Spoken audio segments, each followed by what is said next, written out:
मानिसले एउटा बेवारिस मानिसको लास पनि लगे। मलाई थाहा छ अब तिनीहरूले ब्रह्माजीको सृजना लगेर मसाङमा बोल्नेछन्, खरानी बनाउँदैछन्, अनि त्यसपछि पत्रिकामा छाप्नेछन्।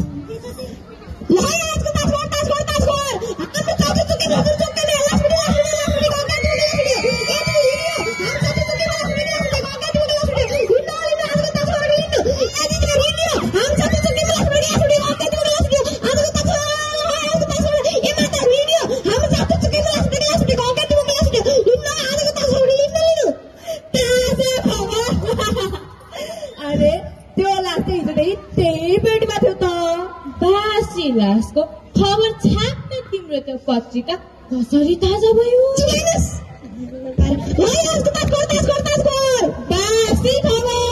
बासी खबर। ए भाइ रिसाएको पर्ख न। चुरोट खान्छौ? खान्न। फुट्टो चुरोटमा बढ्ता निकोटिन हुन्छ क्या? फुट्टो चुरोटमा बढ्ता निकोटिन हुन्छ रे? त्यसो भए सिङ्गो चुरोटमा चाहिँ के हुन्छ नि? प्रोटिन? मलाई आफ्नो काम गर्न दिनुहोस्। आफ्नो त काम गर्ने होइन, अर्काले नि काम गर्न दिँदैन। कसले लगाएको र? हेर, काम गर्ने मान्छेले जुनसुकै वातावरणमा पनि काम गरेरै थाक्छ। भो यस विषयमा हामीसँग कुरा चाहिँ नगर। बरु त्यो पत्रिकामा चाहिँ के लेखेछ नि? त्यो केटाको आफ्नो त भेटिए? थाहा छैन। अर्थात् अब त्यो केटाको लासमाथि पनि राजनीति चल्छ होला त। एउटा पार्टीले भन्ला त्यो फलानु पार्टीको निर्दलीय कार्य हो, अर्को पार्टीले थप्ला होइन, यो त ढिस्काना पार्टीको घिनलाग्दो षड्यन्त्र हो। अब यसै विषयलाई लिएर नारा जुलुस बन्द हडताल हुन थाल्छ। सत्तामा सरकार परिवर्तन गर्ने खेल हुन थाल्छ। मर्ने मरिसके यही विषयमा हजारौं मानिन्छ। कार्यपालिका विश्वविद्यालयहरू पनि बन्द हुन्छ। लासमाथि राजनीति। तपाईले उसको अनुहार देख्नु भएको थियो? देखेको त थिए। एम्बुलेन्सले लैजानु अघिसम्म नि हामीले उसैलाई नै हेर्दै थियौं। व्यस्तताको कारणले त्यो सडकमा हिँड्ने मानिसको हजारौं आँखाले उसलाई देखे पनि नदेखे चाहिँ गरे। उसको मुख त विक्षिप्त थियो। आफन्तहरू आए पनि चिन्दैनन् होला। अब चिनेर पनि फाइदा त छैन। किन र? यस बेलासम्म त ऊ सरकारी निशुल्क दबाईसँग खरानी भइसक्यो होला नि। बिचरा युवै थियो, बाँचेको भए देश र आफूलाई केही गर्न सक्थ्यो, तर खत्तम। एउटा जीवनको अध्याय नै समाप्त भयो। अब इतिहासमा उसको नाम लेखिँदैन होला।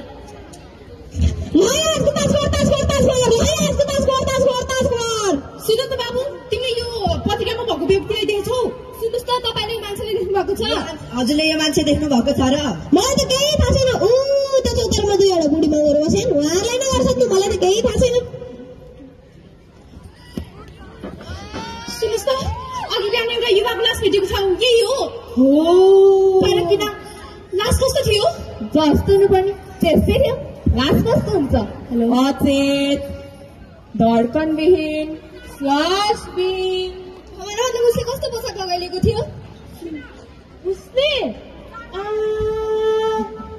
आजकलका युवाहरूलाई नै पाइन्ट सर्ट लगाएको थियो।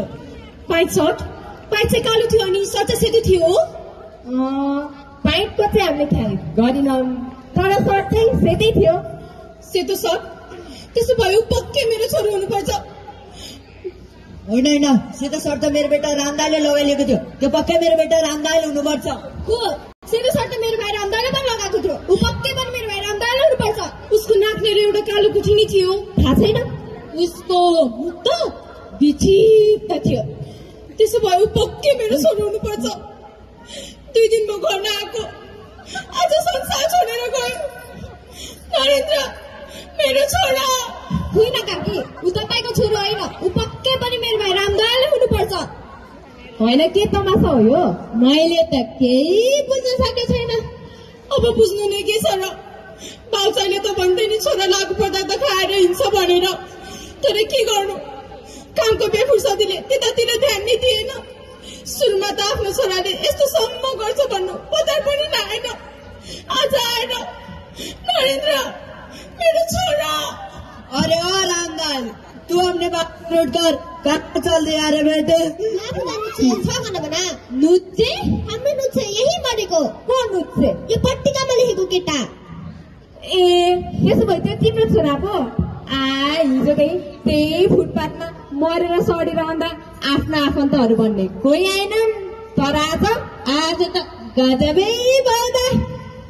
होइन काकी, ऊ तपाईँको छोरा होइन, ऊ पक्कै पनि मेरो भाइ रामदयालै हुनुपर्छ। होइन, ऊ मेरो छोरा नरेन्द्र हो। मको मको त नुच्चे नै वा, ऊ पनि घर आएको 2 दिन भइसक्यो। या नुच्चे तनकावा सुन्नुहोस् त, मेरो लाखको मरेको देख्यो।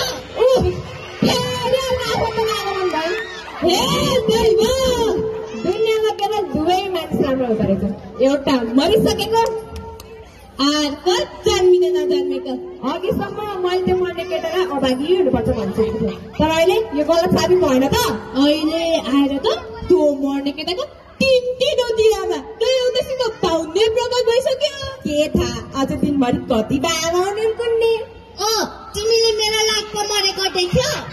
मरेको त देख्यो, तर त्यो मरेको के त तिम्रो लाप्पा हो कि यो नानीको नरेन्द्र हो कि? जब तिमी हाम्रो देशका चेतनाको बिहानी लिएर आउँछौ, हाम्रो देशको युवा शक्ति दुर्व्यसनबाट मुक्त भएको खबर लिएर आउँछौ, अनि पो तिम्रो पत्रिकाको खबर ताजा सस्तो हुन्छ।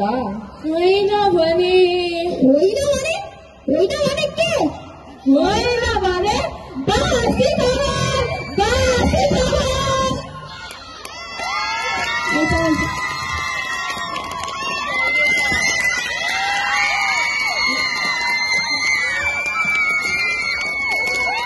यो उत्कृष्ट नाटकको लागि धेरै धेरै धन्यवाद। गुरुलाई म स्टेजमा आमन्त्रण गर्दछु। यो नाटकले पक्कै पनि तपाईहरूको